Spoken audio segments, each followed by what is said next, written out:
A drop in interconnect fees saw Altex-listed telecoms operator Vox Telecom report a 6% drop in its diluted earnings per share.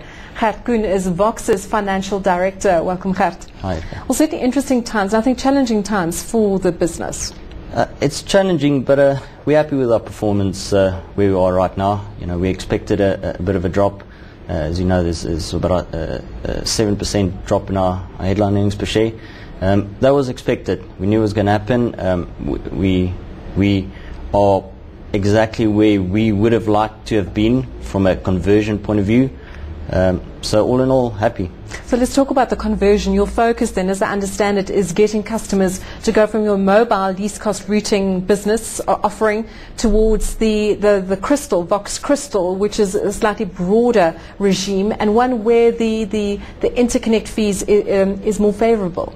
Correct. Traditionally, one of our big subsidiaries, Ryan Telecom, was focused on least cost routing.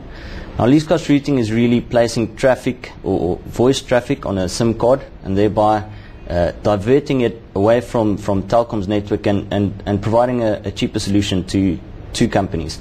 What's happening now is with the change in the interconnect regime, it is more profitable for us to do this traffic through our own network. Through the last 5 or 6 years, we've built our own voice network on top of our data network. And what the interconnect regulations now allow us is to terminate the traffic through our interconnect agreements, thereby increasing the margins on that traffic, as well as increasing the types of traffic that we can terminate for companies. So as far as you can do the transfer, your margins are protected and will be boosted, but as far as they remain in the old system or the old technology, mobile least cost routing, the margins are being squeezed. Correct. There will be a margin squeeze. There's an assumption in the market that LCR is dead. LCR is not dead.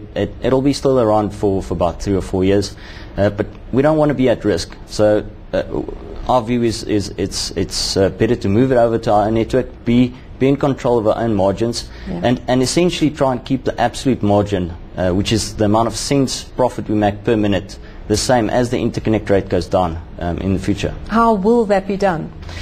Well, previously, Orion's gross profit was determined as a percentage of their billing. Now, obviously, as that billing goes down, as the interconnect goes down, their gross margin would go down. The difference to Crystal is we add a margin on top of the interconnect rate. So we can add the same amount of cents margin onto the interconnect rate as it goes down, thereby keeping our absolute margins protected. But given how competitive the industry is, and presumably your competitors all doing the same, moving across, that there still will be a challenge to your ability to maintain your margins. There will be a challenge. It all ends up to what Telkom is going to do. If Telkom do not drop their prices, we won't be worse off. So I think first we need to watch the market, see what they do, see what the competitors do, especially Telkom, and that'll determine where our rates go as well, and what type of margins we'll be making. How far are you in this process of transferring clients to the newer system, the newer technology? Because presumably it's also a matter of convincing them to sign the new contracts. Yeah, I can't quote figures, but we are essentially exactly where we would have liked to be. I'd say we set ourselves a few milestones. A big milestone being the end of August. We told shareholders, you know, by August we'll have a proper track record to tell them exactly what we've converted, and for time being we're on track. Are you expecting to retain all your customers? You know, it's very difficult. We'd like to retain all our customers. You know, it is a competitive market out there. So far, I think we're doing really well. Both the DataPro and the Vox Telecom entities are extremely good at providing solutions that cause a bit of stickiness with the customer. It makes it difficult for them to move, but at the same time we provide what we think is a superior service to our competitors. And we don't only sell on price. We'd like to sell on a good quality solution at a good price. You state in your results statement that one of your focuses is to boost and grow your average revenue per user. What's the progress been like, and what's your 3-year target there? Yeah, the average revenue per user is really on our consumer divisions, where we'd like to drive that a bit higher. I think the natural cause of where South Africa is going and bandwidth usage is a natural increase in the usage. I looked at myself a year ago, I used 500 megs on my 3G card, now I use 3 gigs. So there's a natural increase in the ARPUs. What we'd really like to do is build more products onto our own network that we sell, rather than on selling other people's products, thereby obviously creating bigger GPs for ourselves and increasing the value of our network. To give an example of the kind of products that you could be presenting yourself? For example, we'll build a backup product. Normally we'd on-sell someone else. Right now we're looking at creating our own backup product on our own network. While you drive the bandwidth usage, you also drive customer retention. It's a nice value add, and it just goes to sit on top of a customer's mailbox or ADSL line that is already purchased.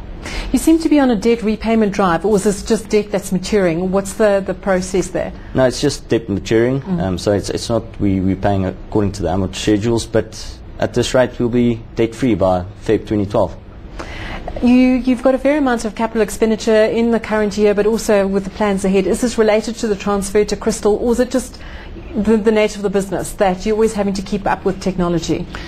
I think it's a bit of both. We always need to keep up with technology. It moves extremely fast, as everyone knows. At the same time, there is a capital expenditure linked to the minutes that we're transferring from LCR to Crystal. But that said, we've got the DataPro and Atlantic and Telepreneur divisions that are selling new minutes that we also need to cater for. So essentially, yes, the capex element will always be there.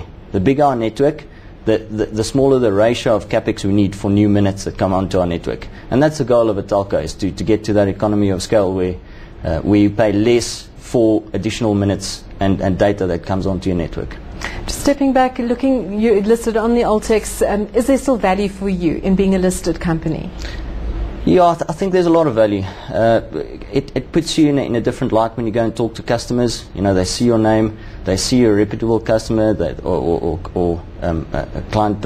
You get a lot of exposure actually through the Altex. So we're happy. Yes, our share's not trading at what we'd like it to be, but no one's share will ever trade where they want it to be. But at this point in time, we're happy. Gert, thank you very much. That's Gert Koen. He's Vox's Financial Director.